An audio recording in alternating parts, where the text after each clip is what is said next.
娘，哎，韶华到了吗？哦，还没呢。这都快到晌午了，怎么还不回来呀？可能是路上耽误了吧。少庄，少庄，去看看你妹走到哪儿了？我就担心别是陈家那老太婆把她给绊住了吧。哎呦，你这又是鸡又是肉的，这得花多少钱呀？1个大洋。花这么多？娘，舍不得孩子套不来狼，曾老爷给60个大洋呢。也是。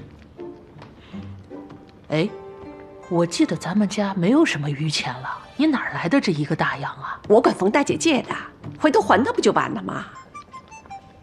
我觉得呢，最好是今天曾老爷就能下聘。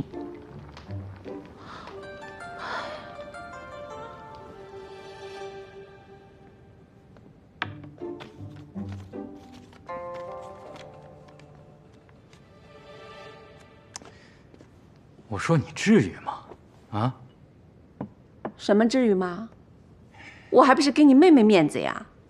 她那天特别跟我说了，不能让人曾老爷小瞧咱们楚家。来，换上。哎，换上呀！不换。你刘燕儿，曾老爷来了，快点儿！这么早就来了？娘，曾老爷，哎，曾老爷好哎，你好，你好，周燕吧？呀。你知道我？那当然了。不好意思，我妹韶华她还没回来。不，你妹妹在不在不重要，有你在就行了啊。哎呀，曾老爷，你可真会说话。哎，曾老爷，屋里坐吧。请。那我先进去了。得，不客气了啊。哎，娘，烧水。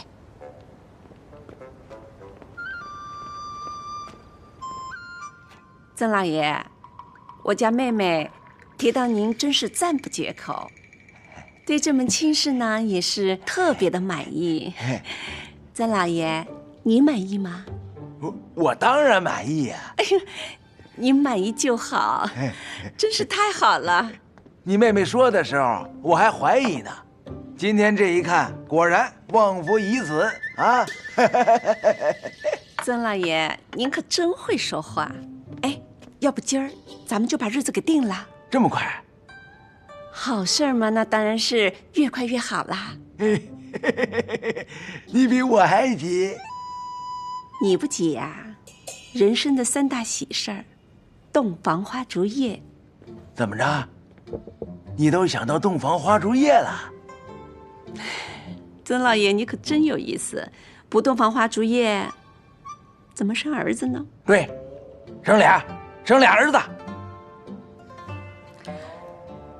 说好了，曾老爷，明年生儿子。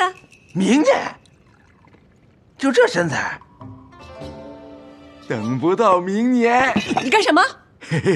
咱都洞房花烛夜了，有什么害羞的样儿，是吧？这个老东西，看这笔要这么拿，看树，那给我真给我认上，那个树啊，就说那个媒婆啊，那脑子有问题呀。人家男人好好的，他把那个媳妇儿介绍给那个老头儿，那老头儿还上门提亲呢。啊！当着人家男人的面提亲，可不吗？还到人家里还动手动脚的，真丢人！哎，娘哪个村子的事儿？楚韶华，你干的什么事儿？你还敢算计我？楚韶华，我这儿跟你没完！我还跟你没完呢！你敢打我？我是你嫂子。你要真把你自己当成我嫂子，你就做不出来这种下流的事儿。我告诉你，今天我婆婆和我弟妹都在场，我要是把你做的好事说出来，恐怕想打你的就不止我一个了。我那是为你好。哼，为我好还是为你自己好，大家心里都清楚。周燕，我警告你，这次这事儿只是一个小小的教训，往后你要还想再跟我这儿打馊主意，我有的是办法收拾你。行，楚少华，我也告诉你，从今以后，我和韶忠和你一刀两断，我们没你这门亲。干嘛？给我滚！别跟我得意，有你哭的时候。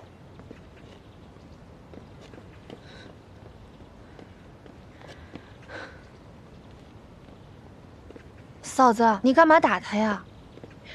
娘刚才说的那事儿，那媳妇儿就是他啊！我一回来就明确告诉过他，我呢只想带着轩轩好好的过日子，其他什么都不想。他却编排我，想把我许给一个老头做田房，还想从中捞上一笔。那你又把那老头你介绍给他了？他要这么算计我，我也不可能客气。就是，你早说呀，老大家的！那刚才他进来，我就给他俩耳刮子，以为我们陈家人都好欺负呢。就是，活该。不是老大家的，那你以后你就不打算再嫁了吗？娘，我要真有这样的心思的话，我就不会跟我那嫂子有这一出了。老大家的。这些年大顺跟娘可是没白疼你哟。娘，别跟轩轩面前说这些。好，写的真好。从今儿以后啊，你们俩那个都吃精粮，陈家不缺这点。那娘，您能借给我20个大洋吗？借钱？嗯。绝对不行，这借钱说得出口。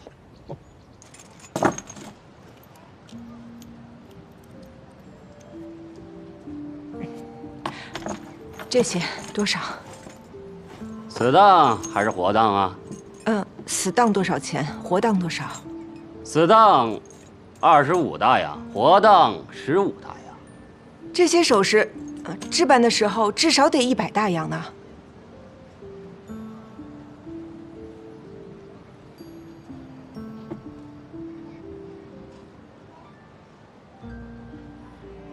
死当吧。得嘞，破铜烂铁一堆，死当25大洋。等等，再加上这个。这么着，我再给你加1大洋，一共是26大洋。哎，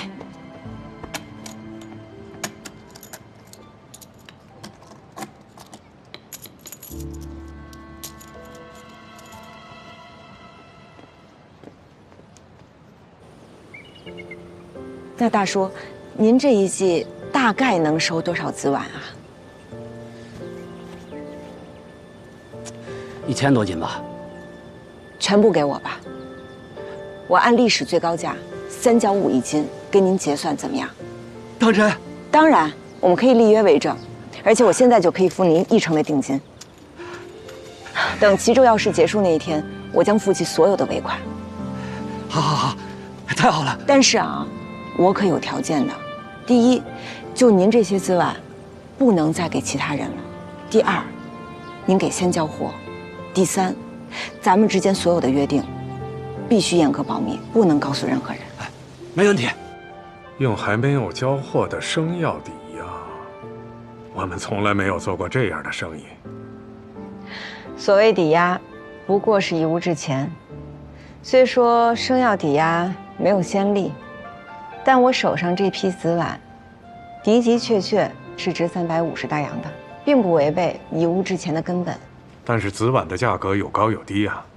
那就按上一季紫碗的价格2角1斤来计算，我手上这批1000多斤的紫碗，价值怎么也有200大洋了。而钥匙上从来都是上一季涨的，下一季必跌；上一季跌的，下一季必涨。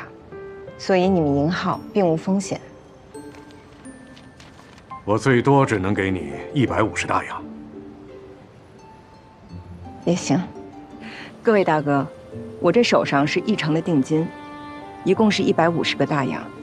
我也没别的要求，就是希望你们把手里这4000多斤的紫碗收割之后全部都给我，账期到要事最后一天。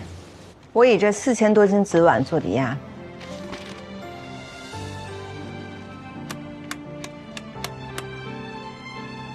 最多给你500大洋。你们不用亲自到药市上去叫卖，也不会被那些药商联手盘剥了。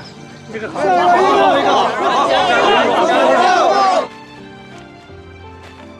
我借4000大洋，以我手上的15000斤齐州紫碗做抵押。15000斤，也只值1500大洋啊。这齐州的药市马上就要开市了，也不知道紫碗的价格能不能涨点儿。你一个开典当行的，怎么关心起紫碗了？你是有所不知啊，我手里面有1万多斤紫碗呢。你还别说，我手里还有4000多斤呢。我手上也有齐州紫碗，倒是不多，只有1000多斤。哟，奇了怪了，你们手上怎么都有齐州紫碗？不会你们都要改行做生药生意吧？对呀，你们手上怎么也有啊？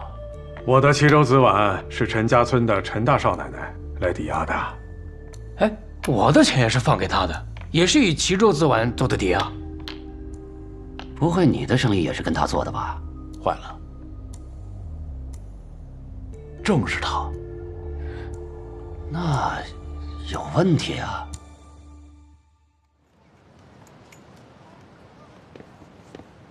你要贷多少款啊？啊，我想贷5000大洋。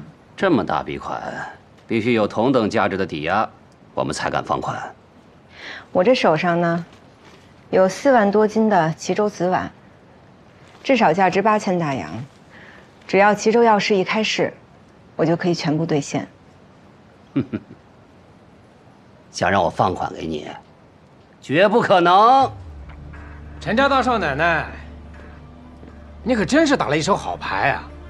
我们几个在钱庄银号也算是经营了这么多年，居然都被你给骗了啊！得亏我们发现及时，看你今天往哪里跑！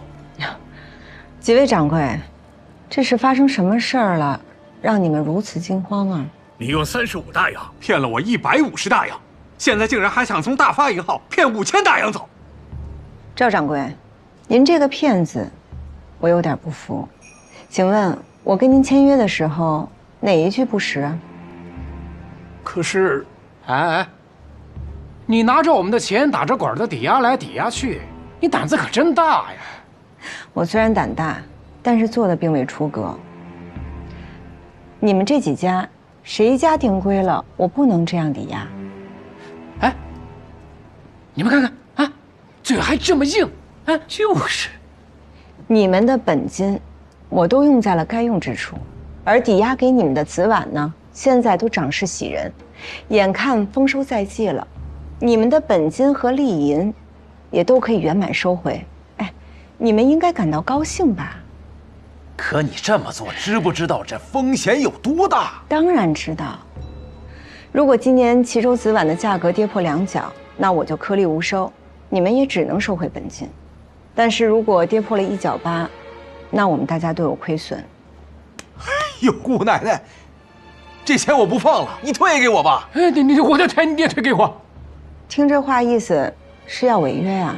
哎，这话要是传出去了，正康钱庄和双福典当行的名誉可都是大打折扣的，而你们在这一行的名声也都会有损失。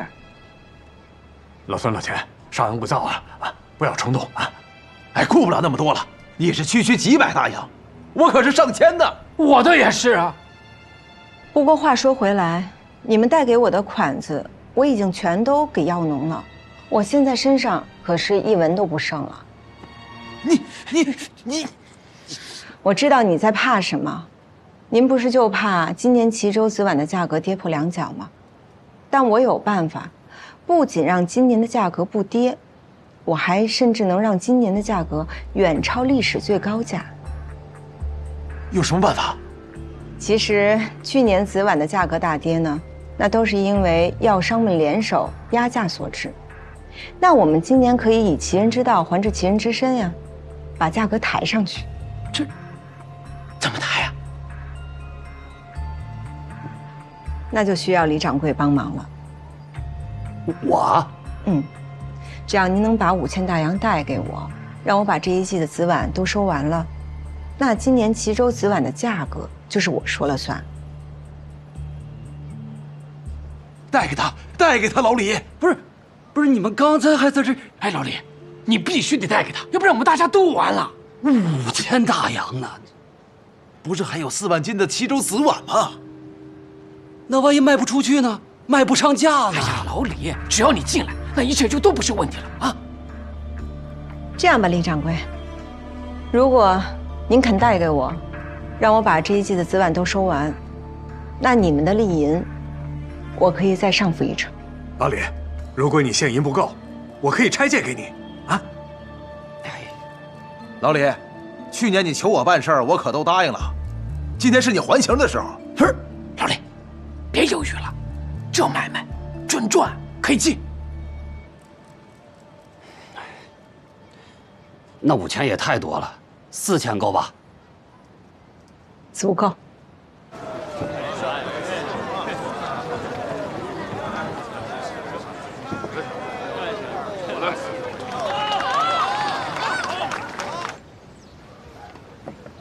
小王，哎，大少奶奶，今天怎么样？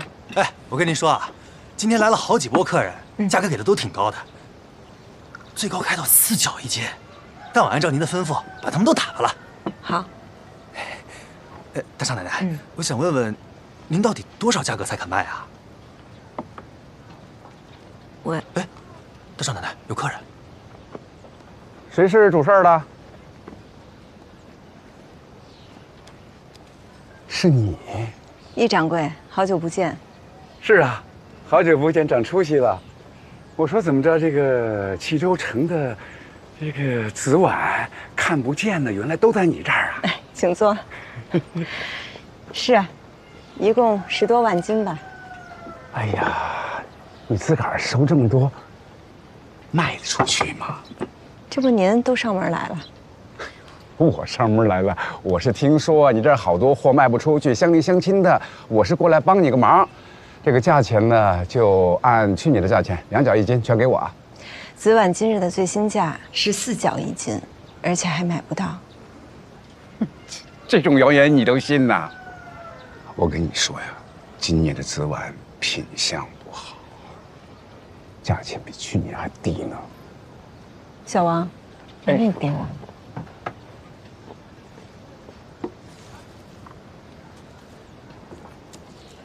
是吗？咱不说这个了哈，我这个人呢心肠软，您呢也是年轻守寡也不容易，我再跟你加1角，3角1斤，你如果能卖呢，我就买；你要如果觉得不合适呢，我也不跟你啰嗦，我就去明关镇找那些药农。明关镇的紫菀，全部都在我手上。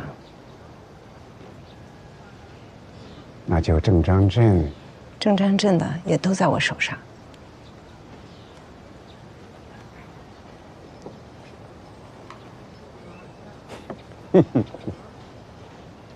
我呀，不信。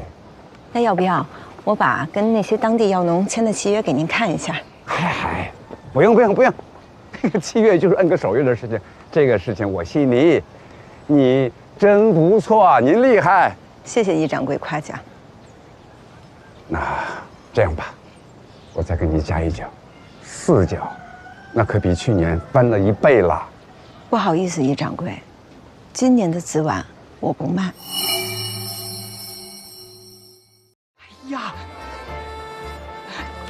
想当年呀，我跳舞的时候，我在身上绑了线的木偶，要不是赵丽呀。行了，郭董喜欢安静，你们去伺候别的客人，别往这儿凑热闹。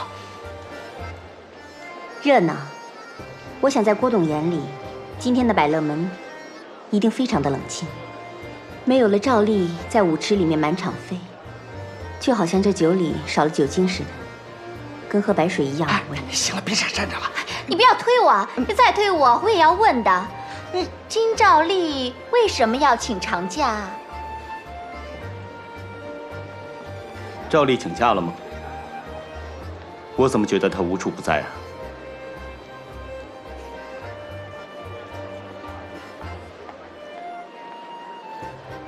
好酒，谁说它像白水一样无味？哎呀，好了，走了啊！去别的台，去别的台，走了。快走，快走吧！郭董，我们走了啊！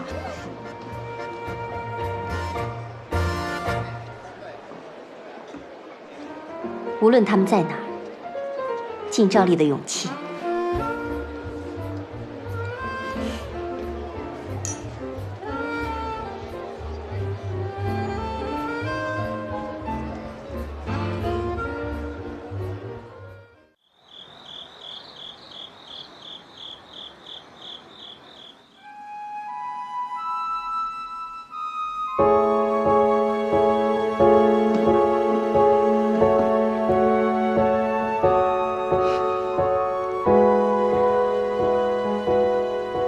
从今往后，你母亲为你做的所有事情，我都会为你做。我只要你做我的新娘。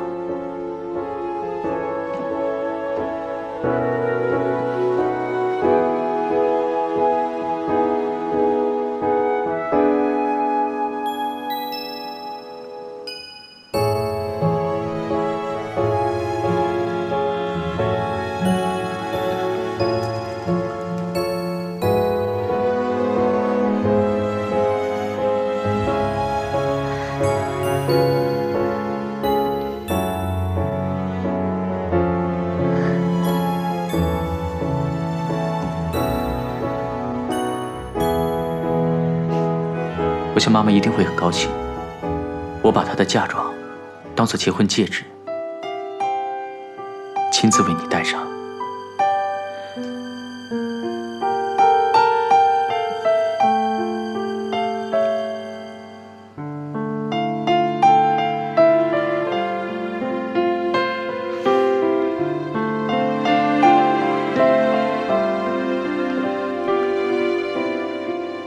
为了准备这一切，我跑遍了全镇，好不容易有花，有酒，有美食，还有蜡烛，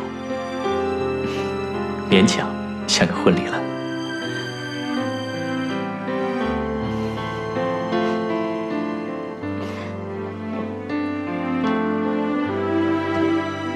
我对天发誓，我盛月如是真心想娶金兆丽为妻，一生一世，永远爱她。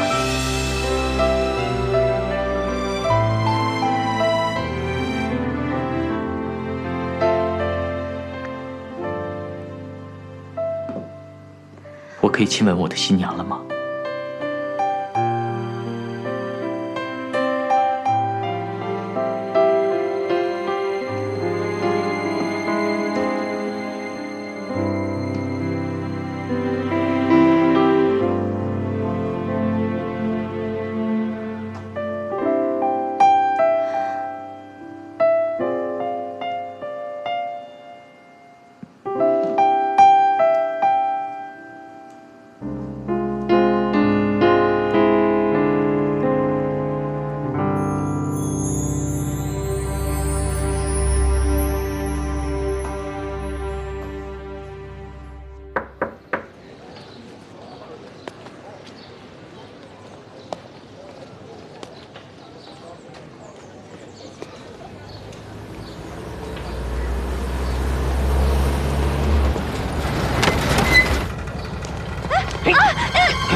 金哥，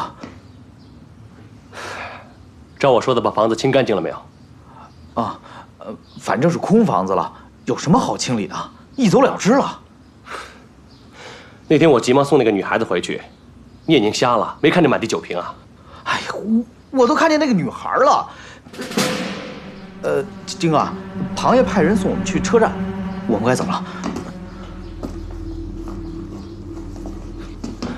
我们该走了啊！金哥，你刚才说什么女孩？把话说清楚。金哥，那个我看你一副贼相，你肯定有事情在隐瞒我。说，我说金哥，我说那个女孩去找金哥，可是她刚一走到门口，就突然有2个男的冲上来，把她挟持上车开走了。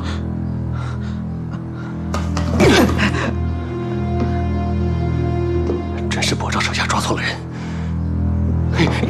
金哥，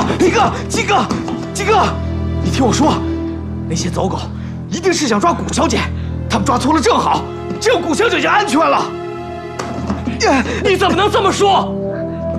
没有谁应该代谁受过，就像赵丽，她一辈子冤枉的代人受苦一样，是谁的债就给谁还。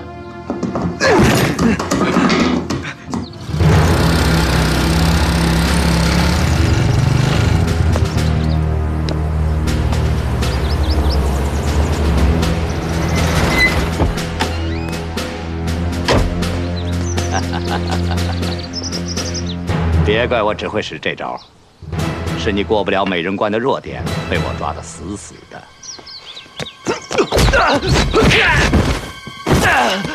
你这畜生，人呢？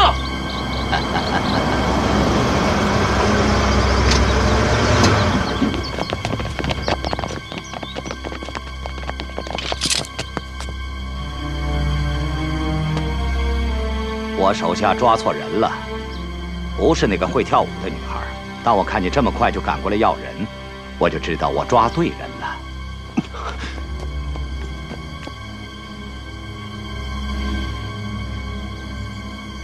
你再往前走一步，他们就开枪了。我可不像你，杀女人我从不手软。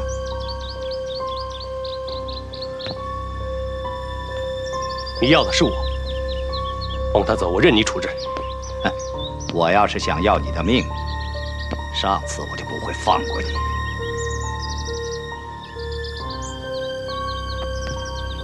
原来你不只要我的命，你还要庞爷和文哥的。那是怪他们太招摇了，内部消息也太准了点吧？居然一点把柄都抓不着啊！摇身一变成了正经的商人，这也太不给警方面子了吧？新官上任总要交出一点成绩，除掉庞爷，你就能替他们立功。庞兄也太过分了吧！做我的老大还不算，还想做英雄，拯救乱世。真要是让他得逞了，那警察在上海还怎么立足啊？我不管你是白道黑道，都跟这个女孩子无关。庞雄犯的案，我都提供给警方了，只要你出来作证，就能定他的罪。这个女孩和你就都安全了。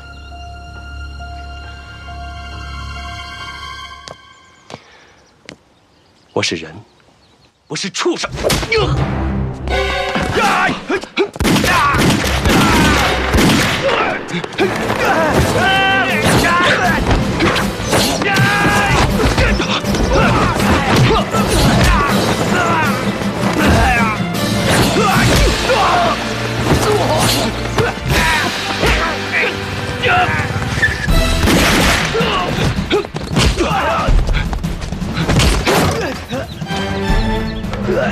金兆亮，警车来了，你跑不掉的。金哥，快上车！老宝，快送他到华盛国际医院，找他父亲于院长。金哥，快呀！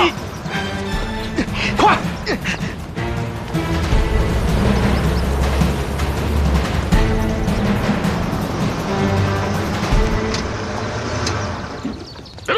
别动，别动！快慢点。来，噔噔。你什么时候弄的车子？不告诉你。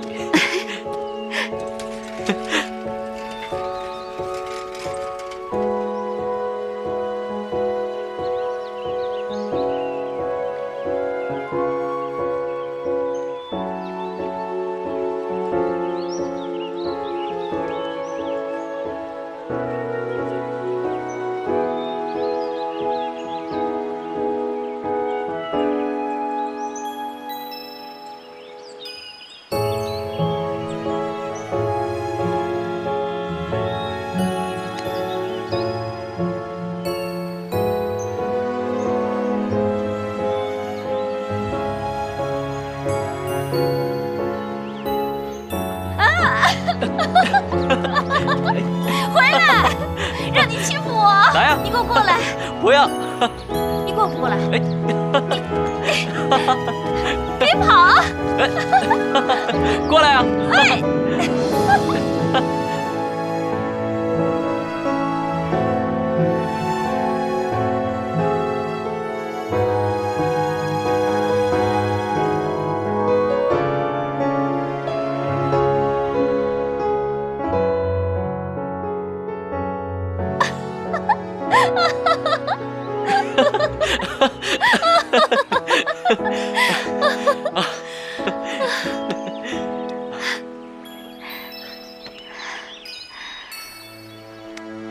你看，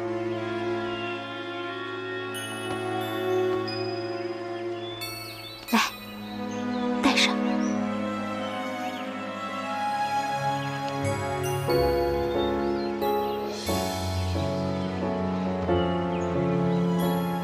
在这么小的一个地方，买一个金戒指，又穿着高跟鞋，一定累坏了吧？感谢上苍，我今朝里活到现在，第二次感觉到什么是幸福。那第一次幸福是什么时候？我要把你每一次的感动都拍下来。别笑。真的要拍啊？可以了。好，再笑一下。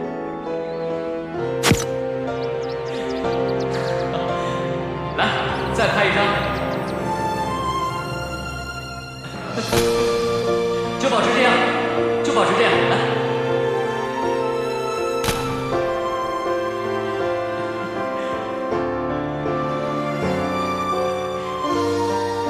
不要拍了。来嘛。哎呀！关键是话怎么了？走，快走！怎么了？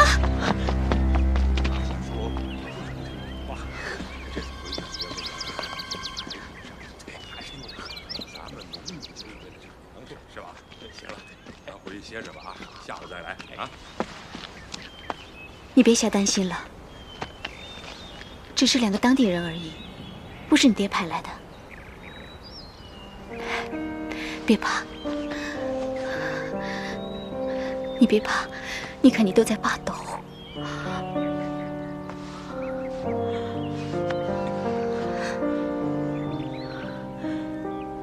你脸上的幸福感怎么现在全没了？对不起，赵丽。慢慢你就会习惯，我们是安全的，再也不用担心什么。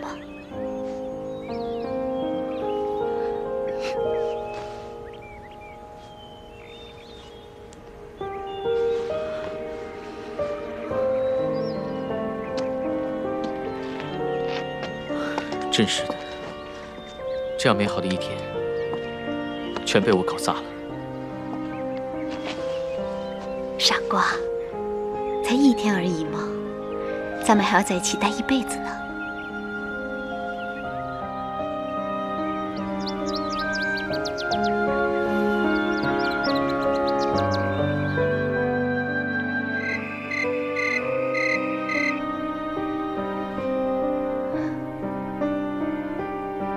你还记不记得，有一次你问我，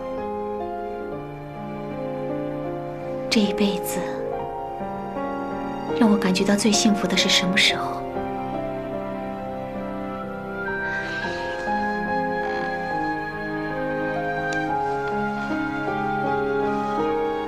就是我们离开上海的那个晚上。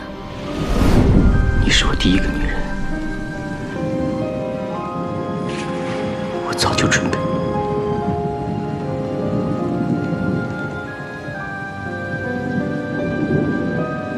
像我这样的女人，你不后悔吗？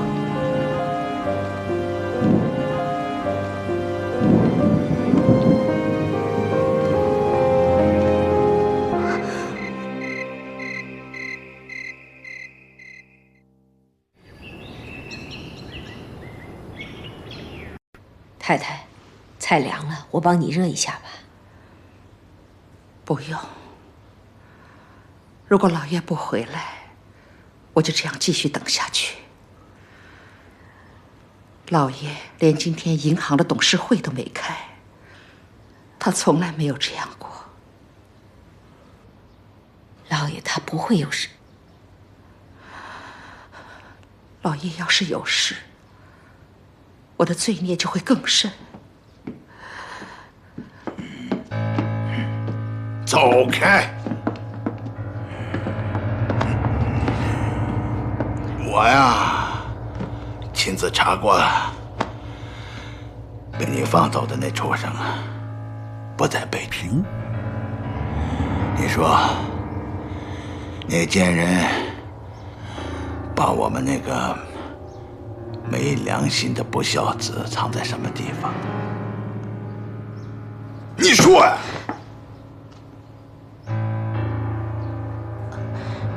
对不起，老爷。哼，别说是北平，只要我还有一口气在，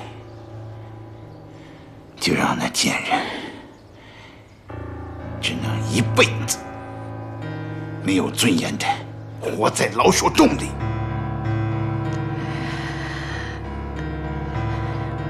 你像抓犯人一样，没白天没黑夜的四处寻找自己的事业、荣誉，和你盛文达3个字，你都不要了吗？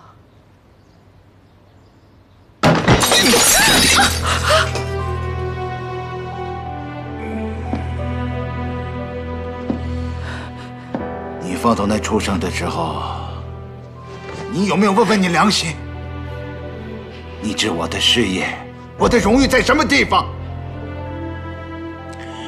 我盛文达被你们这对背叛我的母子彻底毁了。哼！我要所有帮他的人都要付出代价。我要做好准备，跟那个不孝子同归于尽。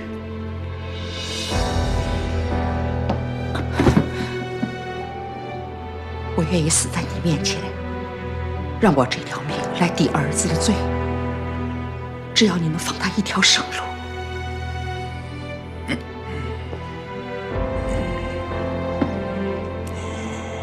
他有罪，他要死，也是由我来处死他。至于你，还有什么面子留在我盛家？你呀，自不足惜。滚开！太太，太太，老爷，太太，太太，太太，你说话呀，太太，太太，太太，太太。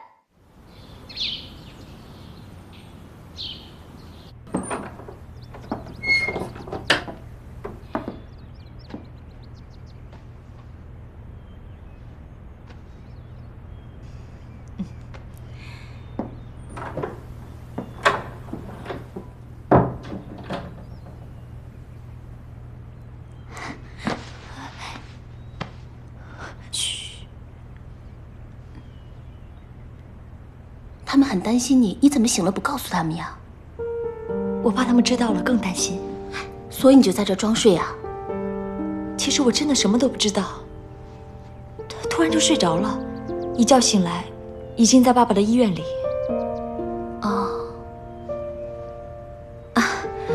我听先生说你一出医院就特别着急要回来，结果这一进门就沉睡不醒的。原来你是想保护他，请你一定要替我保守秘密。我去哪找过他，就是怕爸爸给他惹麻烦，哪知道真给他带来麻烦了。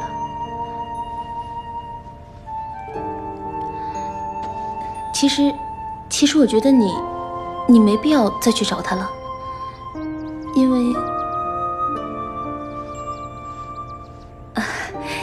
因为他一定会过来找你的，是不是？你对他好像比我还熟呢。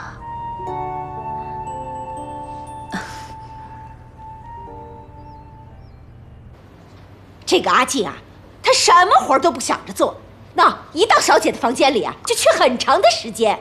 你看这什么活啊，样样都得我来管。你说我受得了吗？我倒觉得这女孩子善解人意，凯伦也喜欢她。以后家里的杂活不让她做了，让她专门照顾凯伦吧。哎，小姐自小可都是我照顾的。刚才我和老爷在小姐门口看到了，他们俩挺投缘的。他好像跟小姐从小就认识。哦，以后的粗活都让我包了呀。老爷，电话响了，您接吧，我就不接了。瞧瞧，越来越倚老卖老了。哎呀，喂，易先生啊。啊，张太太呀。您最近好吗？啊，很好啊。啊，谢谢您。我要特意向您致谢，介绍这么好的人来。啊。啊，我就是要跟院长说一声，最近没找到合适的人。郁夫人那么能干，一定要挑选个特别好的我才能介绍。等找到了，就马上联络你们啊。啊，好，我会转告那人的。谢谢。你怎么给挂了？啊，张太太说什么了？你这么吃惊啊？没有，他先挂的。他就想知道介绍的人你满意不满意？不只是我满意，你不是也很满意吗？哼，不喝了吧？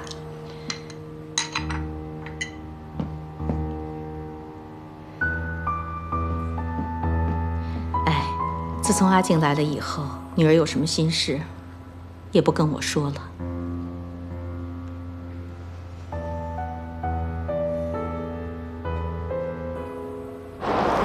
刚才和你说的聚龙会犯下的案情，都是由赵多向我们揭发的。哼，赵多，我都忘了跛赵这个残废还有名字。哼，他根本就是个禽兽，还配做人证。赵良。庞雄自以为神通广大，想勾结外力壮大自己的势力。哼，他不但正经从商是假，还想做上海滩最有权有势的人。哼，想要跟我挑战。至少我童某在接管本地治安的任内，他休想得逞。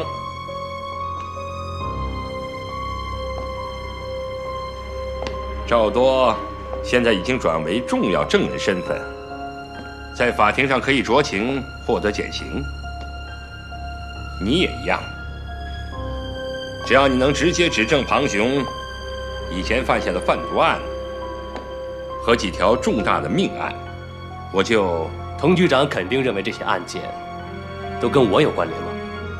啊，依法，只要你像赵多一样转为证人，在法庭上都可以获得减刑。人与禽兽的不同是恩将仇报的事情，他会做，我不会做。我绝对不可能出卖庞爷的。嗯，好，好，那就等着跟你的恩人下半辈子一起坐大牢吧。我还等着你判我死刑呢。收押禁监，不许任何人探监。是。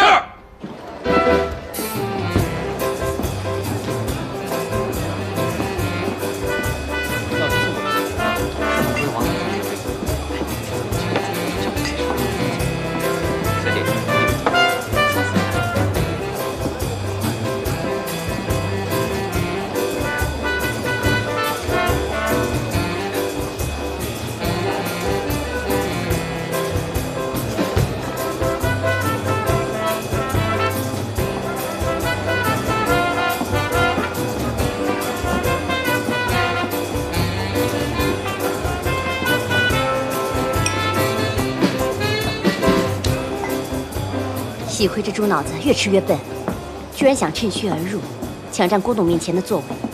连你代代都取代不了赵丽，吴喜奎在郭董眼前不就像放了个屁，臭完了还惹人烦。郭董，郭董啊，你就当是赵丽在求你，你就帮他一次吧。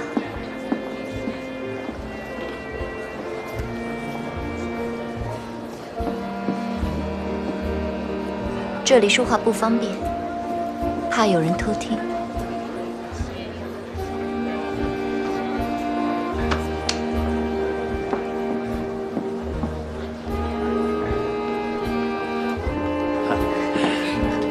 现在跳的不错啦。哎呀，那还不是跟你学的？你还要点什么？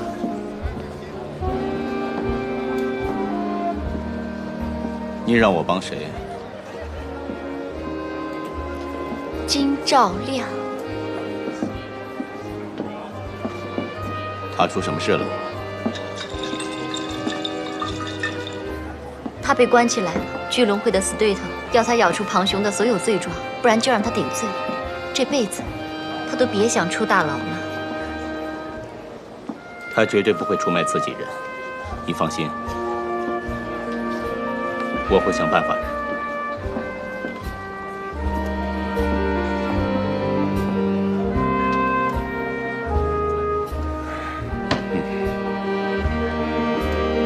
让别人误会可以，可别让你的老孙误会了，那你就亏大了。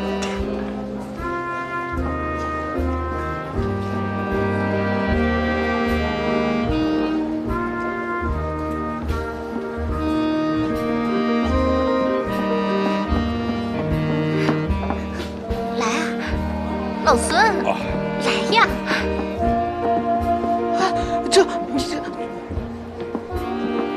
你看他，你不相信你的眼睛啊？去配副眼镜吧。太太，每次爹地捡最盛开的玫瑰放在我的房里，每朵玫瑰花从含苞、盛开到枯萎，我就会看清每次生病的痛苦。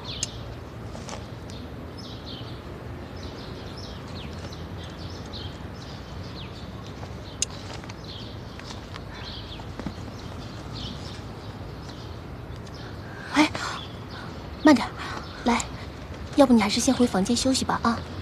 等我把这花剪好了，我就拿着花瓣泡壶茶，保证你气顺开胃。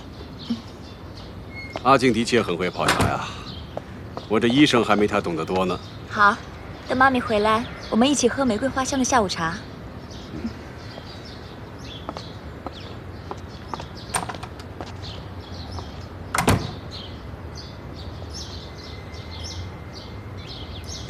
太太可能赶不上和我们一起喝茶，哦，因为她去见张医生的太太，就是介绍你来我家工作的那位太太。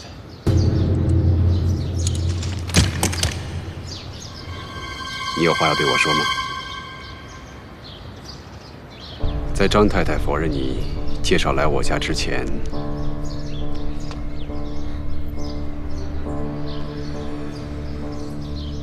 你果然是冒充的。你究竟是什么人？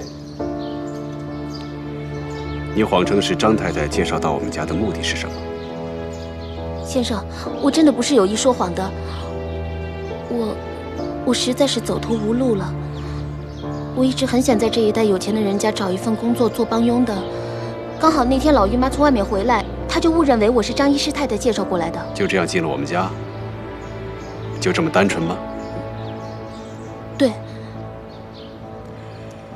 你刚才说你走投无路。 年纪轻轻的，为什么要用行骗的方式来谋生啊？看样子你读过书啊？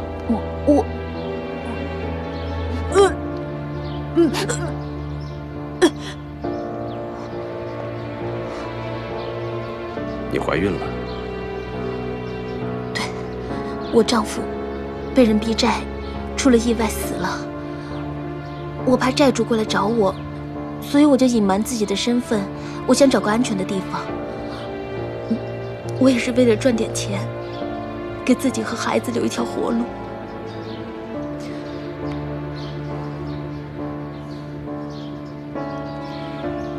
你说的话，我怎么知道是真是假呀？何况，若是真的，你丈夫被逼债而死。 那你会给我们家带来麻烦，我更无法收留你。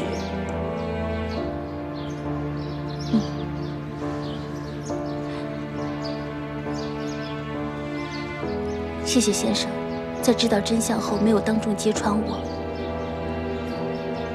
我不想让凯伦知道我是个说谎的人。我马上就走。 其实我本来就不应该连累你们。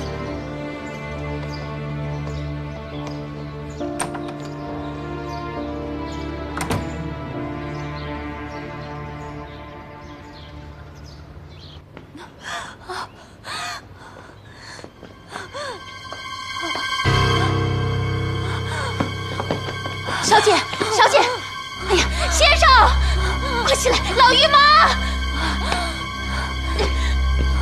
老姨妈，先生，来，先生，先生，没事啊，小姐，你这只是发病，我现在就去叫先生。药箱。哦，你等着。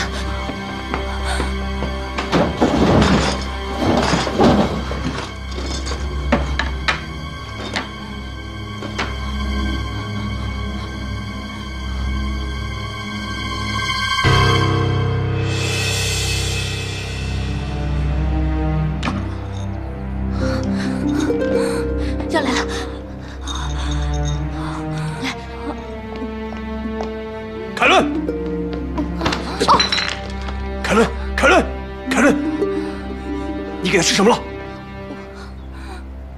凯伦，来，起来，来，起来，凯伦，你走开！凯伦，哎，凯伦，药，凯伦，凯伦，小姐怎么了？去把小姐的药拿来，快点！哎，凯伦，你怎么？凯伦，去医院吧！啊，凯伦，好一些了。怎么样了？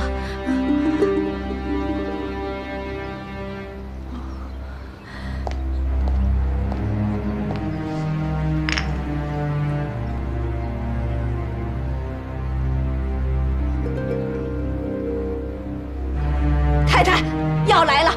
不用了。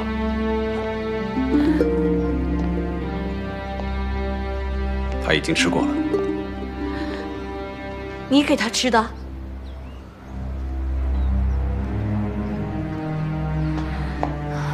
不用担心我了。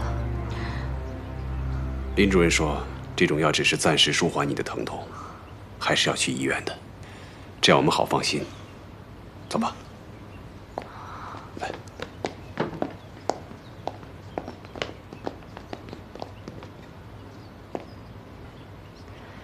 也许我再也不能回来喝你泡的玫瑰茶了。你胡说！阿静会泡好茶等你回来的，是吧？啊，对，我会泡好茶在家等你。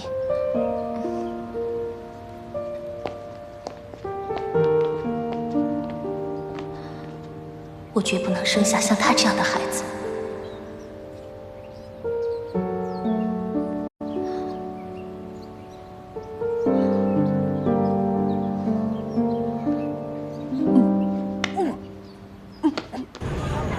吃完饭，我们去澡堂，洗掉一身的霉运。我可不想把自己洗干净了，就把霉运转给了你。从我保释你出来那一刻开始，你有任何差错都由我负责。难道连这点小事我郭世宏都扛不起？过去我们因为赵丽有所牵扯，可他现在已经走了。我这个护身符，一样可以保护他最在乎的人，就是他哥哥。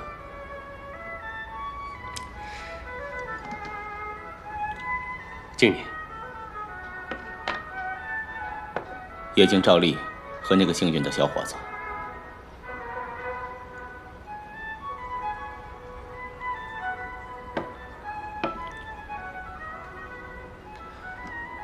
郭董果然有度量，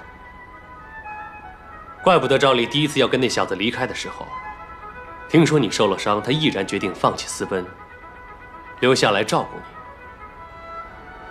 我那枪挨的不是时候，不然他们俩也不会又吃了那么多苦。最近有赵丽的消息吗？啊不，最好没有他们的消息。我希望他们能与世隔绝，谁也找不到他们。只能求老天保佑他们幸福的生活。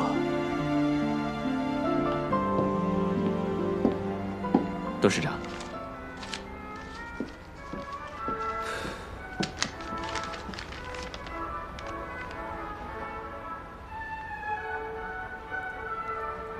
是赵丽的消息吗？除了你之外，还有一个人比你更想知道赵丽的消息。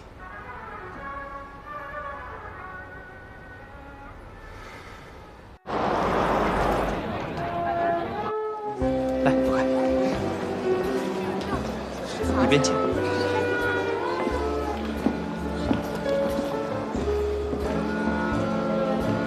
盛董事长。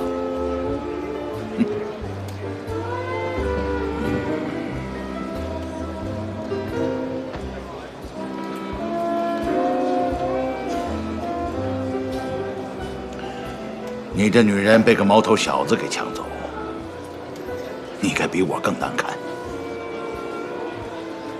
其实，我是被他们之间的真情所感动，才决定成全他们的。你果然就是葬送我儿子幸福的凶手。如果他现在还被关在盛家，那么被葬送的不只是他，还有跟着陪葬的尊夫人。只要能找到他和那个贱人，我甚至可以赔上我的性命。你是一家之主，盛家的事我无权评论。可是在我面前，我警告你不要再用那么难听的字眼诋毁金兆丽。这种地方出身的风尘女郎，你把她当宝，那你为什么不把她留在身边，去让她去糟蹋我的儿子？她是我见过最好的女人，她有她自己的感情和选择，她有权利选择自己的最爱。就算我儿子死了，她也休想拥有他。看来尊夫人比你明智多了，她知道什么时候该放手。我绝不会放手。对了，凭你跟他不干不净这么多年，不可能不知道那个贱人把我儿子藏在什么地方吧？